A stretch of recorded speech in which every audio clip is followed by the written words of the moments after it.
Shri Balaji tractors and Motors मध्ये कोणताही tractor खरेदी करा आणि मिळवा हमखास बक्षीस। तर मग विचार कसला करताय, आजच आपला ट्रॅक्टर घरी आणा। आमचा पत्ता पुणे नाशिक हायवे, कुकडी कॉलनी, नारायणगाव, तालुका जुन्नर, जिल्हा पुणे। अमर रहे, अमर रहे, अजितदादा अमर रहे, अमर रहे, अमर रहे, अजितदादा अमर रहे।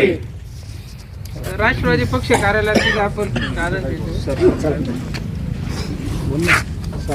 सर्व ग्रामस्थांनी तिथे या राष्ट्रवादी पक्ष कार्यालयात दुःखद अशी घटना आपल्या महाराष्ट्रामध्ये घडलेली आहे।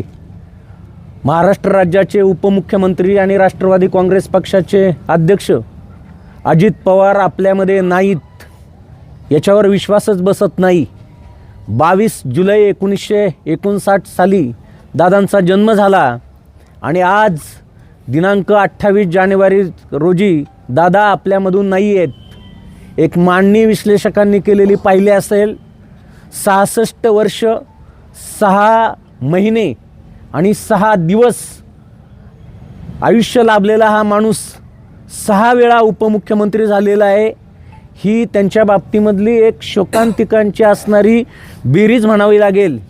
1982 साली साखर कारखान्याचे डायरेक्टर होऊन राजकारणामध्ये महाराष्ट्राचे शिल्पकार शरदरावजी पवार साहेब यांच्या घराण्यामध्ये जन्माला आल्यामुळं टाकलेलं पाऊल शेवटपर्यंत चढत्या आलेखाने गेलेलं आहे।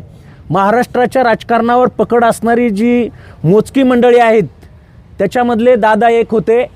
सहकार, शेती, दूधधंदा असेल, व्यवसाय आहे, शिक्षण आहे, सगळ्यामध्येच त्यांना अधिकची माहिती होती। प्रशासनावर प्रचंड पकड होती। बोलता बोलता फिरकी घेण्याची त्यांची प्रवृत्ती, राहणीमान जे आहे ते अत्यंत टापटिपीत। कुठं सभेला बसायचं असलं तरी स्वच्छ जागा करणार आणि मग बसणार। कुठं गेल्यानंतर प्रत्येक बाबीमधले बारकावे असणार, त्याच्यामधल्या त्रुटी लक्षामध्ये आणून देणार। प्रशासनामध्ये कोणतं काम होईल कोणतं नाही होईल ते पूर्ण माहीत असायचं आणि त्यामुळं एखादं काम जर होणार असेल तर ते हो म्हणायचे, नसेल होणार तर स्पष्टपणे नाही म्हणायचे। आणि म्हणून दिलेल्या शब्दाला जागणारा माणूस म्हणून त्यांच्याकडं पाहिलं जायचं। परंतु त्यांचा ज्या प्रकारे दुर्दैवी अंत झाला तो मनाला चटका लावून जाणार आहे। सगळीच लोक जे आहेत ते चक्रावून गेलेले आहेत। महाराष्ट्रामध्ये काय होतं हे कळत नाही। विलासरावजी देशमुख असेच लोकप्रिय चेहरा असताना अचानकपणे निघून गेले। महाराष्ट्राला एक वेगळी दिशा देणारे उपमुख्यमंत्री R.R. आबा हे देखील अकाली निघून गेले। लोकनेते म्हणून ज्यांना संबोधलं जायचं ते स्वर्गीय गोपीनाथरावजी मुंडे जे आहेत ते अशाच वयामध्ये निघून गेले। ज्यांच्या वक्तृत्वाने संपूर्ण भारत मोहित होत होता ते प्रमोदजी महाजन जे आहेत ते सुद्धा अशाच वयामध्ये निघून गेले आणि त्याच रांगेमध्ये अजितदादा जाऊन बसले। याचं आपल्या सर्वांना दुःख आहे। शेवटी ईश्वरी सत्ता अंतिम आहे।